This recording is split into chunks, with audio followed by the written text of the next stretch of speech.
If you're curious about what you should be eating on a GLP-1 medication, this episode might help. Hi guys, I'm Alex, I'm a nurse, and today's episode of Health Recoded, we're talking about what to eat and GLP-1 medication nutrition. This is one of the most common questions that I get asked when starting these medications. What diet should I be on? And the short answer is there is no single GLP-1 diet. But there is a way to eat that works with the medication instead of against it and helps to support your body and your physiology.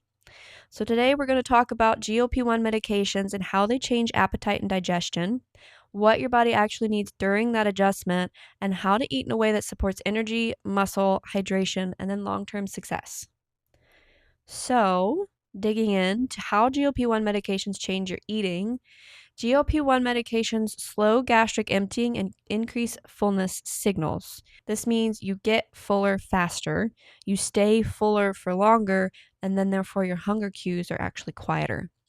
This is helpful, but it also means that people often eat less than their body needs, especially early on. And this is where a lot of side effects come from: fatigue, headaches, dizziness, muscle loss eventually. The goal is not to eat as little as possible to achieve your goals, even when you're not on a GLP-1 medication. The goal is to eat enough intentionally so that the body has what it needs in order to respond appropriately. So, the biggest nutrition mistake on GLP-1s that I often see is underfueling. Because hunger is reduced, people often skip meals. They don't eat enough throughout the day. They eat very small portions without balance, and then they'll avoid carbs or fats completely. Then they'll also forget to hydrate. Your body still needs protein, carbohydrates, fat, and fluids. These are all a healthy part of a diet and healthy nutrition. GLP-1 medications reduce your appetite, not your nutritional requirements. And starving ourselves is never a safe way to approach our goals. So, we're going to break down some of these key factors and why they're so important. So, protein is the priority macronutrient. As we all know, we've been talking about this a lot. Protein becomes especially important with GLP-1 medications. Why? Weight loss includes both fat and muscle. We can't choose to lose fat and not muscle. You're going to see a reduction in both. The idea is that we're limiting the amount of muscle that we're losing because we're taking in enough protein. So, protein supports muscle preservation, fullness signals, blood sugar stability, and healing and immune function throughout the body. Having an adequate amount of protein intake supports the muscle, which ideally helps to reduce the amount of muscle you will lose in a weight loss phase. Protein keeps you fuller for longer and should in turn help to reduce cravings and eating extra. So, from a nursing standpoint, protein should be intentional, not accidental. Moving on to our next macronutrient, carbohydrates are not the enemy. They are often unnecessarily limited, and that often backfires. Carbohydrates support your brain function, they stabilize your blood sugar, they reduce cortisol spikes, and they prevent fatigue and dizziness. Low carb intake on GLP-1s can worsen headaches, irritability, fatigue, dizziness, brain fog, and this is because your brain and your body do not have enough sugar or units of energy that it needs in order to function. So, focus on complex carbs, smaller portions, and pairing your carbohydrates with protein. Carbohydrates are still necessary, okay? They're a vital macronutrient for functioning. I don't want you to completely sacrifice carbs. We can alter the amount that we are taking in and adjust the sources that we're choosing to then improve our health and achieve our goals, but completely cutting out any food group can lead to deficiencies, which would ultimately set us back in our goals and our health in the long run. Fat is the other macronutrient that we're going to talk about. Fat is a very important macronutrient, okay? This helps with our hormone regulation. If you're not taking in enough fat throughout the day, that can start to lead to hormone dysregulation and some other things will start to occur. So the catch here is that if we're eating too high of fat, particularly on GLP-1 medication, that can then cause further side effects. This is because fat slows digestion, which is already slowed on a GLP-1 medication. So this doesn't mean that fat is bad. It just means that large, high-fat meals may cause or exacerbate side effects. So your fat intake needs to be intentional. To avoid the side effects, moderate your fat intake, spread it throughout the day, Avoid very fat-heavy meals, and then focus on healthy fat sources such as avocados, nuts, olive oils, legumes, things like that. Okay, hydration and electrolytes. This is one of the most overlooked aspects of GLP-1 nutrition. Dehydration is a common side effect of GLP-1 meds, and it often leads to other side effects and worsening symptoms. So, why dehydration happens, reduced thirst cues and GI side effects leads to a reduced intake, and then weight loss itself, so you're losing body weight and fluid. Symptoms of dehydration can be headaches, fatigue, dizziness, nausea. So, this is where electrolytes also matter. Reduced food intake reduces sodium and potassium. Water alone may not be enough, and electrolytes support fluid balance and nerve function. This is where electrolyte supplementation is helpful, especially if intake is low or activity levels are higher. So, what a balanced day can look like, there is no perfect plan in a diet. There is no perfect diet plan, but structure helps. A supportive day might include protein focused at breakfast, lunch balanced with carbs and fiber, and still protein, lighter dinner if fullness sets in early, and then snacks if meals are small, focusing on fruits, veggies, and protein options throughout the day. And then also hydrating appropriately throughout the day as well. And portion size matters, but so does the nutrient presence. We want to make sure we're getting in a whole profile here. We don't want to just specifically be only eating protein. Again, we need carbs and fat. It's balancing all of these different macro and micronutrients to make sure that our health profile is still maintained so that we don't start to experience some deficiencies moving forward. So, some common food related questions that I get with GLP-1s: if I'm not hungry, should I still eat? Yes, gently, potentially.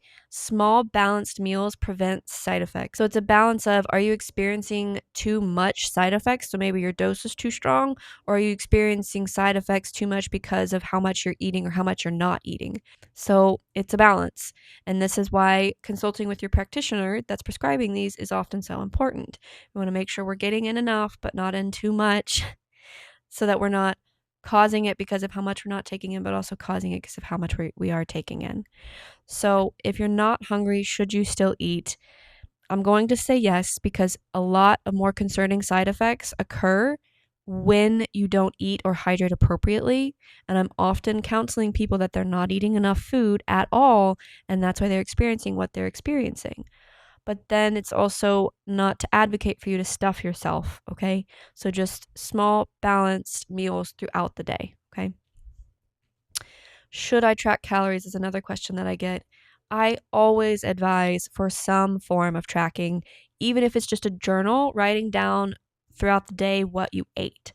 So many people don't understand how many calories are actually in a lot of the things that they eat, or how much they're actually taking in of those things throughout the day. I have many patients not lose weight when starting or hit a plateau, and it's hard to really deduce what is causing problems when they're not tracking it.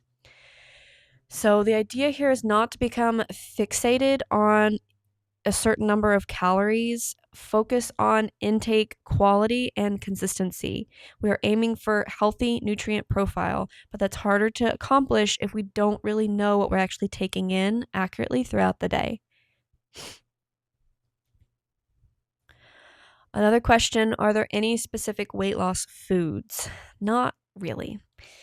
There is no food that is going to make you gain weight. That just isn't really how physiology works.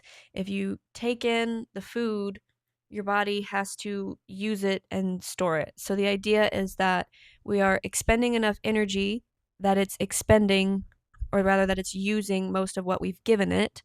And so this is why we want to be in a caloric deficit. But as for actually eating a specific food that's going to make you lose weight, it doesn't necessarily work like that. What would happen is if it would be fiber, right, would help to clear you out, or if it would be a food that has a high amount of energy expenditure. So essentially your body has to use more energy in order to break it down. And fiber is the big one in that. So this is where I always advocate for fiber and hydration. So my nursing perspective, from a healthcare standpoint, GLP-1 medications are tools. They're not magic medicine. A lot of people come to me and they don't adjust their diet, their exercise, their lifestyle whatsoever, and they start the medication, and then 2 or 3 months later, they don't understand why they haven't lost anything.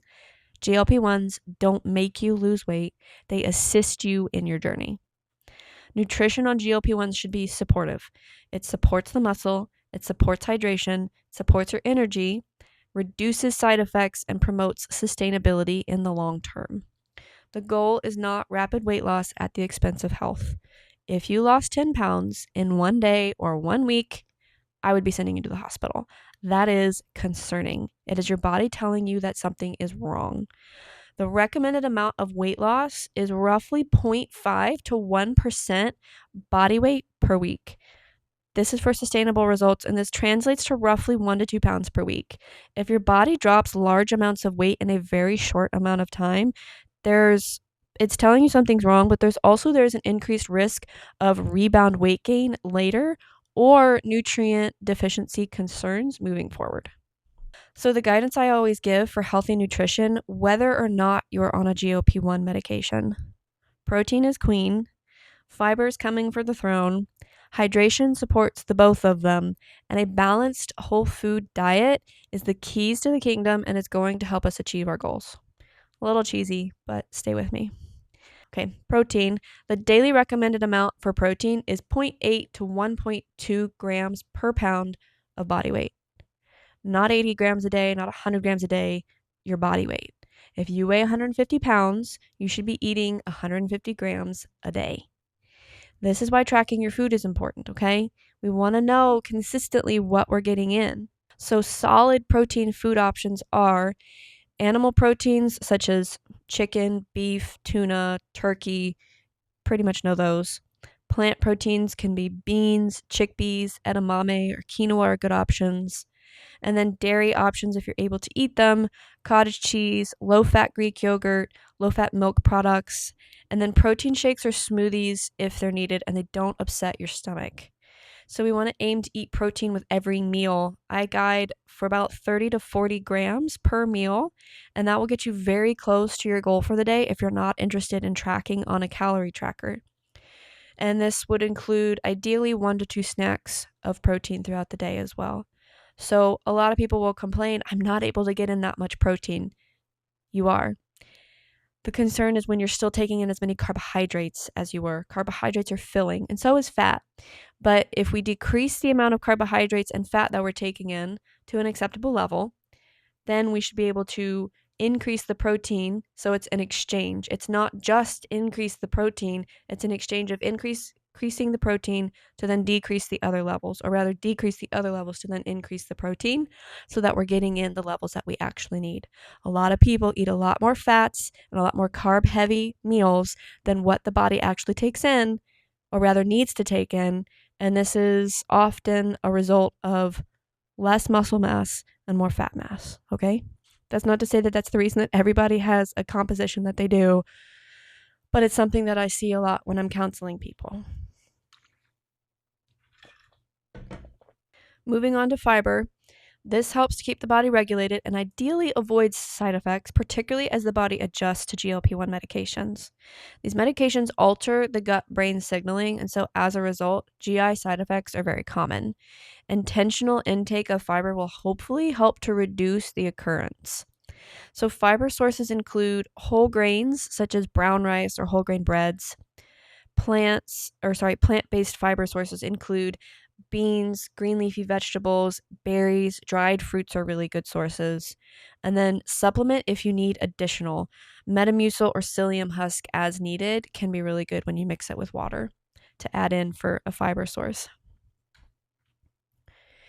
The daily recommended amount of fiber is 25 grams for women and 38 grams for men per day. So this helps to clean us out, and it increases our metabolism and reduces our fat storage. I talk about this in more detail in the fiber episode, so you can go check that out if you're interested. But we want to make sure that we support fiber intake with water and hydration, because too much increase in fiber all at once can actually worsen GI discomfort. So certain foods may not work as well for you for a fiber source. Like, I can't touch cauliflower. I love the way she tastes, but she does not like me. I love broccoli and I like to rely on broccoli, sweet potatoes, green beans. So I just keep a healthy rotation of the ones that work for me in my system. And then hydration. Drinking enough water daily helps to keep the body regulated and supports adequate functioning of all the systems throughout the body. Our body is made of roughly 80% water, and maintaining that balance is important, especially in the aspect of weight loss where levels may be becoming altered or depleted. So, hydration also helps to support body flushing out what our body does not need and supports GI motility, particularly when we increase our fiber. Drinking water, especially in place of soda or sweetened beverages, is also helpful because it can help decrease extra calories that contribute to weight gain. So, the daily recommended amount of water intake is roughly 64 ounces. And some tips to help improve your hydration habits can include drinking water either before or after a meal or with every meal. Download an app. There's plenty of apps out there that actually set reminders to help you drink water throughout the day. Attach water intake with specific activities like a cup before a walk or after a workout. And then also eat hydrating foods like berries, celery, lettuce, melon, cucumber. All of these supplementing into your diet can help keep you more hydrated throughout the day without having to massively increase the water intake. So, all of these tips will help us to focus on a more whole food, nutrient dense diet, which help us to support a healthy body and therefore support your goals in weight loss or just healthy nutrition with or without a GLP. The goal is not to do the most, it is to do what you can while not sacrificing everything. We don't want to make drastic changes to the point that we don't even want to keep up our habits. The goal is sustainable changes because the best changes that we do are the ones that we will do. So, my key takeaways for you from today: GLP-1 medications reduce appetite, not nutritional needs.